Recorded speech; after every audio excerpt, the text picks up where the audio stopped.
સુરતમાં આયુષ્માન કાર્ડમાં પડતી મુશ્કેલી અંગે ધારાસભ્ય કિશોર કાનાણીએ આરોગ્ય મંત્રીને પત્ર લખ્યો. આયુષ્માન કાર્ડના નવા તેમજ રિન્યુઅલ અરજીઓના અપ્રુવલમાં આવતી અડચણો અંગે પત્ર લખાયો હતો. આરોગ્ય મંત્રી પ્રફુલ્લ પાનસેરિયાને પત્ર લખીને તાત્કાલિક ઉકેલ લાવવા કિશોર કાનાણીએ વિનંતી કરી છે. એક દર્દીના પરિવારે કહ્યું, આવકનો દાખલો આપી આયુષ્માન કાર્ડ રિન્યુ માટે અરજી કરી છે.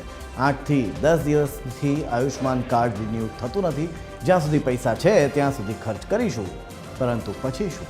સરકાર પાસેથી અમારે વીઆઈપી સુવિધા જોઈતી નથી, પરંતુ ગરીબો માટેની સુવિધા જે આપે છે તેનો લાભ સમયસર મળે, બસ એટલી અપેક્ષા છે. હાલ ગરીબ લોકો ખૂબ મુશ્કેલીમાં મુકાઈ ગયા છે.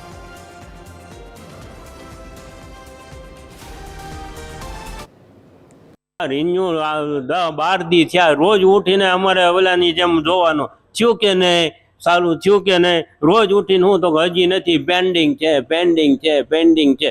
આવા જ કોમ્પ્યુટરમાં ઉત્તરો જવાબ આવે છે.